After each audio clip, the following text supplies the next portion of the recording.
against the Kings. The season best 16 points on 6 of 10 shooting.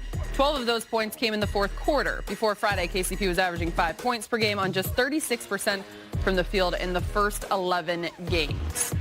Now, KCP has been booed at home and criticized on social media. Wednesday, after a fan on Instagram wrote, "Trade KCP," Dwight Howard came to his defense. He wrote, "Y'all need to kill the KCP noise. He is a Laker and we don't do that. Let's uplift each other. Come on, bro. We all a family." After Friday's win, Geeter asked Dwight about his post.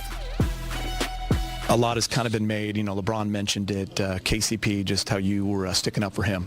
Social media, you've been in this league a long time. KCP? What kind of, why did you feel the need, to kind of... Because we're a family, man. We're a family. You don't let nobody talk about your family. In Laker Nation, we all a family.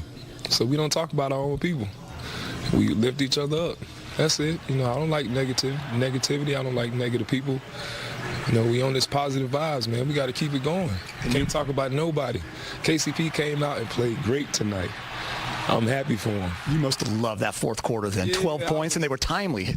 I was like, man, I can't wait to Instagram a picture of KCP tonight. So it's coming. And put bam. And bam, Dwight did post a picture of KCP with the caption, "Keep flying, KCP. We all believe in you. Great game, my G." Now, if that wasn't enough, go check out Dwight's post again, because you'll see that just about every guy on the roster weighed in with positive support and encouragement for the Lakers shooting guard. Now, how has all of this made KCP feel, and can he sustain Friday night's great performance? Let's find out. KCP, he's standing by with Mike Trudell. All right, guys, thanks so much, Kentavious Caldwell-Pope, kind enough to join us. Kenny, I got to start you with Dwight Howard's Instagram post. "Keep flying at Caldwell-Pope. We all believe in you. Great game, my G." Then almost all of your teammates went on to respond to that, and you got some of that same praise in the locker room. So it just has to feel good, right, to have that kind of support from the crew? Yeah, it does feel good, knowing that these guys got my back through ups and downs. And for them to stick out for me like that, man, it means a lot to me. I really appreciate it. And Kenny, you said that regardless of if the shots are going down, where you've prided yourself this season has been on the defensive side of the floor. That's been true for the team as well. Still number one in defense. What are the things you focus on the defensive side of the court? Just trying to contain my man, keep him in front of me, just not allowing him to get by me as easy, knowing that I got second line defense back there to help me, but just try to stay in front of him as much as possible. Get in the passing lane when I can, or on a good read. Also try to rebound. Growing up in Georgia, did you used to look at the Hawks and think about that team, or did you have other teams around the league you followed? Growing up in Georgia, I followed the Hawks back in their days, but I had other teams I looked up to as well. It's a hometown team. In this case, Trae Young for this Hawks team, pretty difficult matchup, right? He's one of those guys that Vogel says goes out the 4-point range. I'm sure you're going to spend some time on him, KCP. What is the key with Trae Young? Just containing him. He's kind of like, he can shoot, like Coach said, from the 4-point range. He can do other things besides shoot the ball as well. So, we just got to try to contain him as much as possible. And just try to get somebody else to beat us. Last thing for you then, your offensive flow, how does that come when you're on the court with LeBron and AD? How unique is that situation? It's very unique. One thing I have noticed, just be ready to shoot the ball when they're on the floor together, or even just one is on the floor. Just be ready to shoot, be ready to make plays once they give the ball up, because it's going to be open. Appreciate it, Kenny. Thank you. All right, guys, Kentavious Caldwell-Pope coming off that impressive fourth quarter performance last game. Let's go back to you in the studio.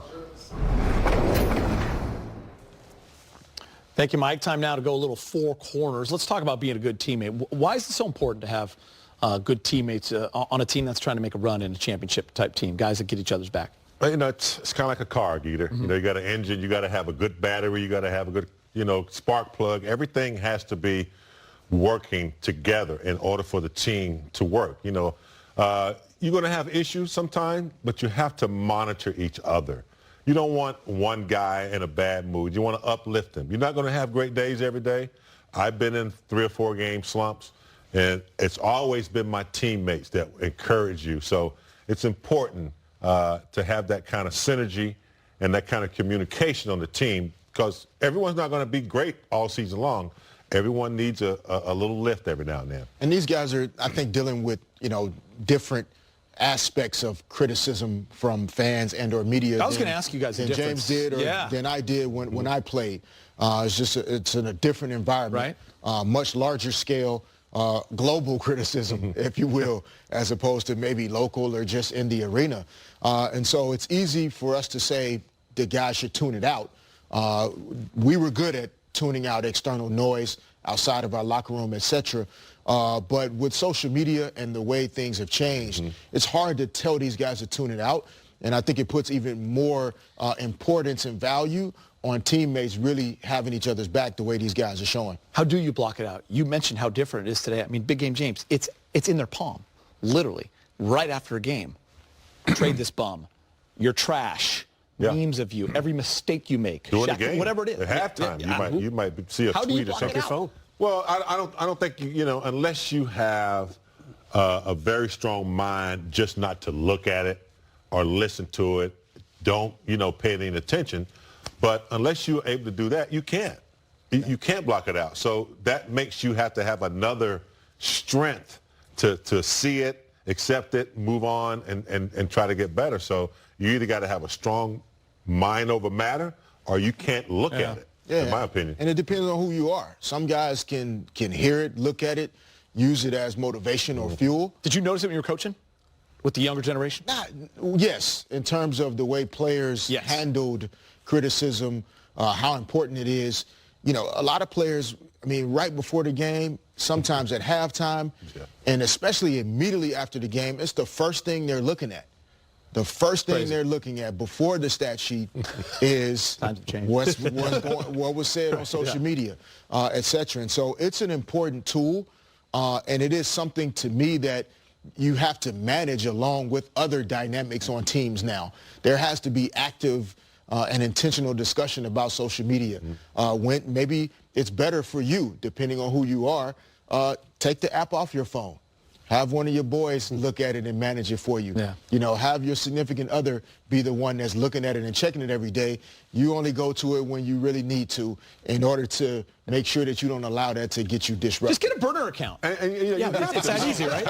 You have to know that, of all the teams in the league, you might have, Clipper fans coming at you for no reason at all, just to make it even more negative. So you really just got to not pick it up. Okay, you have social media, a lot of criticisms there from people you don't even know.